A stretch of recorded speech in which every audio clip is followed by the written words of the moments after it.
ഇന്ന് ആ ദിവസമാണ്.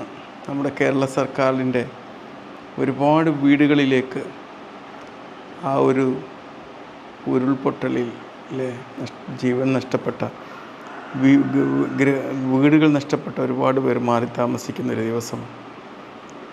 ഇന്നലെയും സന്തോഷമുള്ള ദിവസമായിരുന്നു. കേരളത്തിലെ ഏറ്റവും അറിയപ്പെടുന്ന രാഷ്ട്രീയ പാർട്ടികളിൽ ഒന്നായ IUML ഉണ്ടാക്കി കൊടുത്ത വീടുകൾ ഇന്ന് മൊത്തം കേരള ജനതയുടെ സഹായത്തോടെ കേരള ഗവൺമെൻറ് ഉണ്ടാക്കുന്ന വീടുകൾ, നാളെ മറ്റൊരു ദിവസം മറ്റ് രാഷ്ട്രീയ പാർട്ടികൾ ഉണ്ടാക്കി കൊടുക്കുന്ന വീടുകൾ, എല്ലാ പാർട്ടികളും വീടുകൾ ഉണ്ടാക്കാനുള്ള തയ്യാറെടുപ്പുകളിലാണ്. അതിനു വേണ്ടിയുള്ളൊരു വലിയ മത്സരം ഇവിടെ നടന്നുകൊണ്ടിരിക്കുകയാണ്.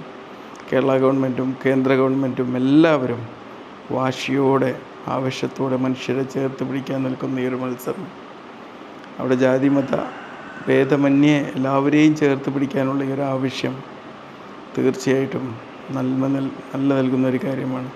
ഒരു ഗവൺമെൻറ് എന്നാൽ അത് ജനങ്ങൾക്ക് വേണ്ടിയുള്ളതാണ്. അതിൽ രാഷ്ട്രീയമല്ല, ഗവൺമെൻറ്റിന് രാഷ്ട്രീയമില്ല, രാഷ്ട്രീയ പാർട്ടികളില്ല, അത് മനുഷ്യർക്ക് വേണ്ടിയുള്ളതാണ്. അത് തന്നെയാണ് ഗവൺമെൻറ്റുകൾ എപ്പോഴും പുലർത്തേണ്ടത്. ഒരു ഗവൺമെൻറ്റും സ്വന്തം പോക്കറ്റ് വീർപ്പിക്കാൻ വേണ്ടിയുള്ളൊരു സംഭവമായി മാറാൻ പാടില്ല. ഗവൺമെൻറ്റുകൾ മാറി വന്നുകൊണ്ടേയിരിക്കും.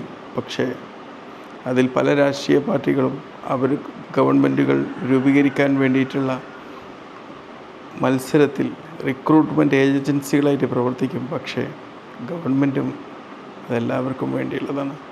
തീർച്ചയായിട്ടും ഈ ഒരു ദിവസം വലിയൊരു ദുഃഖത്തിൽ നിന്ന് ഒരു സന്തോഷകരമായ മുഹൂർത്തം പിറക്കുന്ന ദിവസമാണ്. ഇനിയും അവർക്ക് താങ്ങും തണലുമായി അവർക്ക് ജീവിക്കാനുള്ള ഉപാധികളൊക്കെയായി ഈ ഒരു ദൗത്യം വിജയിക്കട്ടെ എന്ന് ഞാൻ ആശംസിക്കുകയാണ്.